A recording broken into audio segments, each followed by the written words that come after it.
아멘. 오늘도 이 새벽 기도의 자리에 나오신 성도인들 삶 가운데 하나님의 크신 은혜가 함께 하시기를 간절히 축복합니다. 이 돼지목에 진주 목걸이라는 말이 있습니다. 아무리 귀한 것이라도 그 값어치를 모르는 사람에게는 아무런 소용이 없다는 뜻이죠. 오늘 본문도 보면 여호야김도 하나님의 말씀이 얼마나 값지고 소중한지를 깨닫지 못하고 있습니다. 정말 자신에게 꼭 필요한 말씀이 주어졌음에도 불구하고 그것이 얼마나 귀한지 알지 못하기 때문에 그 말씀은 여호야김에게 아무런 소용이 없었던 것입니다. 앞서 예레미야의 명령을 받은 바룩은 두루마리에 기록한 말씀을 백성들 앞에서 낭독했습니다.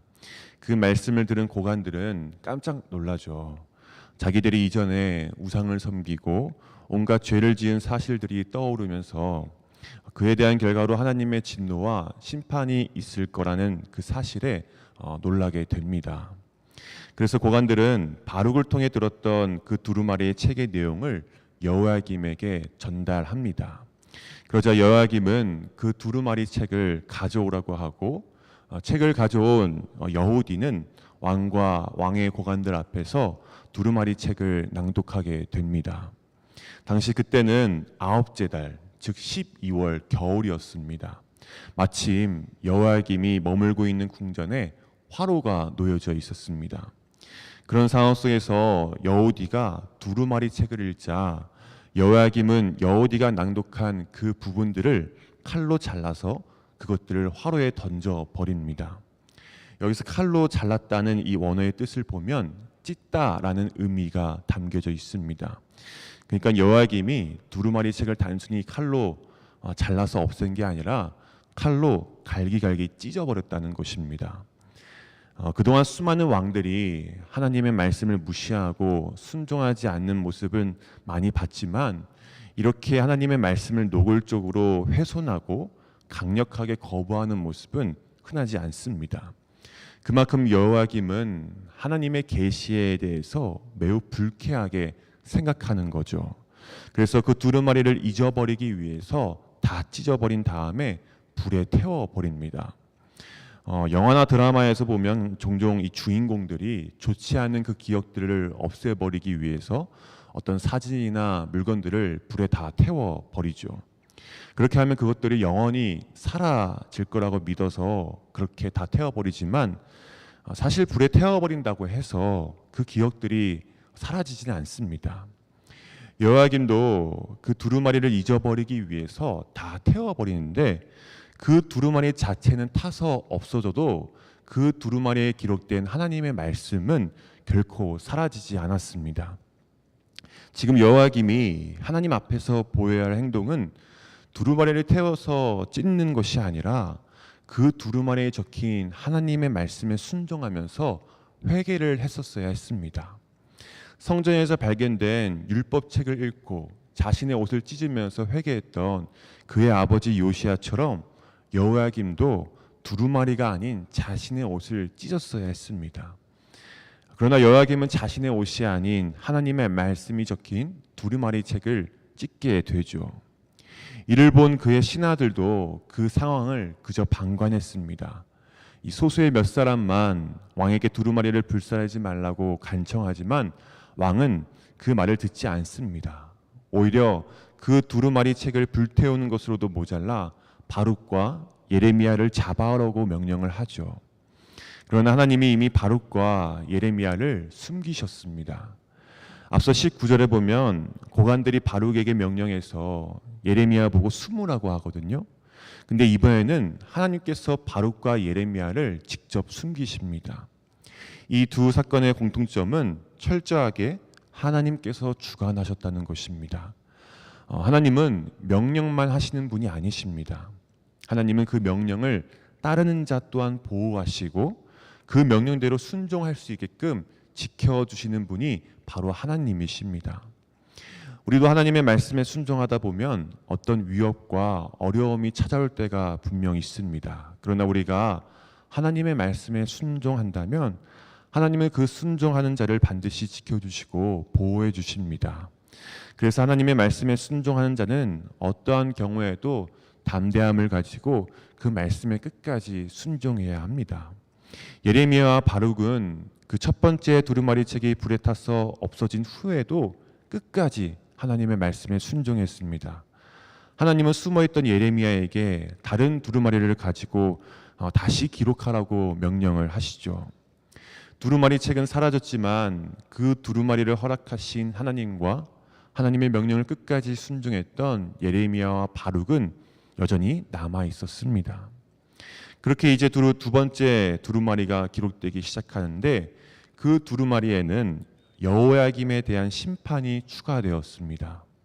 그 심판의 내용은 이렇습니다. 여호야김의 후손 중에 다윗의 왕위에 앉을 자가 없을 것이다.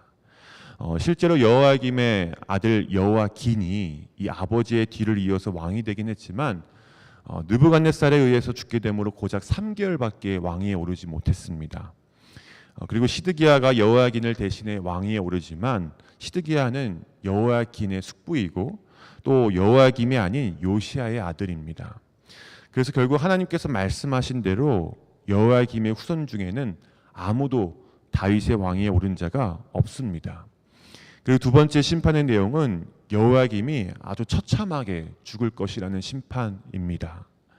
여호야김의 시체는 매장되지 않고 땅에 버려지게 될 것입니다.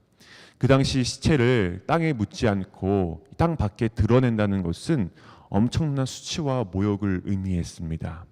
인간이 들짐승이나 공중의 새한테 찍혀 먹히기 때문에 엄청 치욕스러운 것이죠. 그뿐만이 아닙니다. 여호야김의 자손과 신하들 또한 큰 심판을 받게 될 것입니다. 하나님은 예레미야를 통해서 요시야 왕 13년부터 여호야김 왕 4년까지 끊임없이 악한 길에서 돌아오라고 명령을 하셨습니다.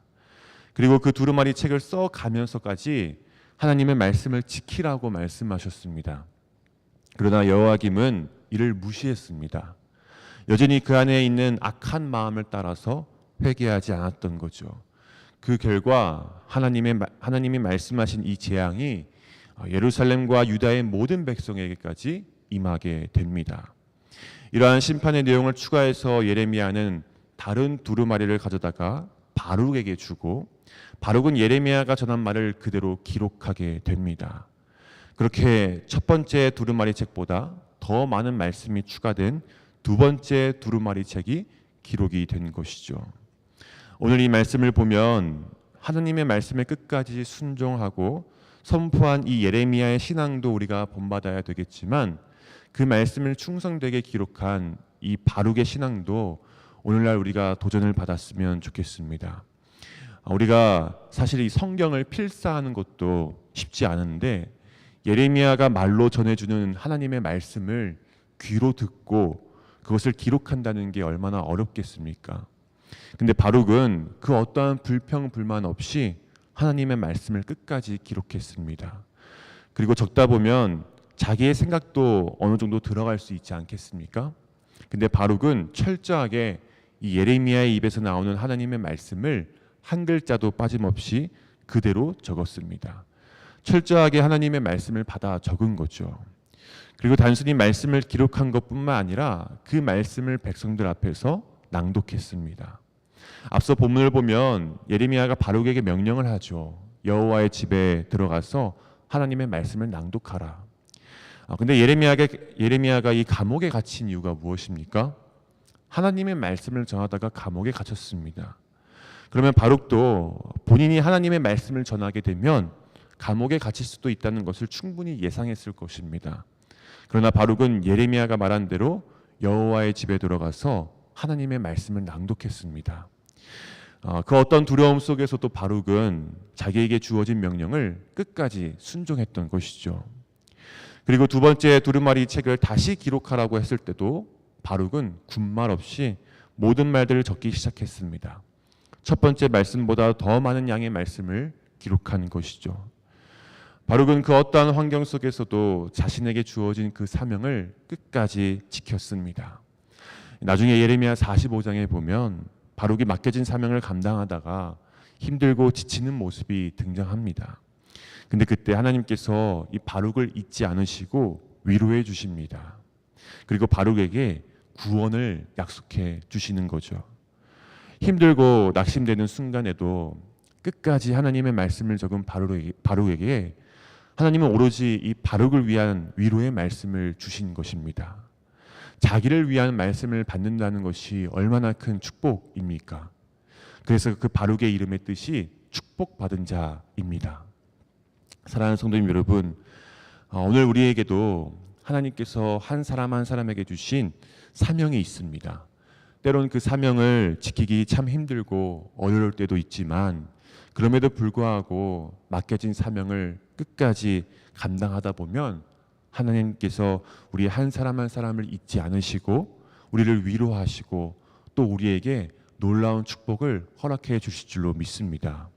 오늘 이 바룩처럼 날마다 말씀을 가까이 하고 그 말씀에 충성된 자로 살아감으로써 우리 모두가 축복받은 자로 살아갈 수 있기를 간절히 축복합니다. 기도하겠습니다. 사랑이 많으신 하나님 감사합니다. 새벽부터 우리를 이 자리에 불러주시고 또 오늘 하루 하나님의 말씀으로 하루를 시작하게 해주심에 감사드립니다. 오늘도 나에게 주어진 사명을 끝까지 감당할 수 있도록 힘과 지혜를 주시고 또 바룩처럼 어떠한 상황 속에서도 끝까지 그 사명을 충성되이 감당하는 우리 모두가 되게 하여 주시옵소서. 귀하학교 여름 성경학교가 진행되고 있고 또 청소년부 여름 수련회가 이번 주 금요일부터 진행이 됩니다. 다음 세대 아이들이 이번 여름 사역을 통해 하나님의 꿈과 비전을 품을 수 있도록 하나님께서 인도하여 주시고 또 젊은이 교회 선교 사역과 그리고 아연 미션 또한 하나님께서 인도하여 주셔서 그곳에서 하나님의 놀라운 은혜와 역사하심을 경험하고 돌아오는 귀하고 복된 시간이 되게 하여 주시옵소서. 모든 것 감사드리며 살아계신 예수님의 이름으로 간절히 기도드렸습니다. 아멘. 하늘에 계신 우리 아버지여, 이름이 거룩히 여김을 받으시오며 나라가 임하시오며 뜻이 하늘에서 이루어진 것 같이 땅에서도 이루어지이다. 오늘 우리에게 일용할 양식을 주시옵고 우리가 우리에게 죄 지은 자를 사하여 준 것 같이 우리 죄를 사하여 주시옵고 우리를 시험에 들게 하지 마시옵고 다만 악에서 구하시옵소서. 나라와 권세와 영광이 아버지께 영원히 있사옵나이다. 아멘.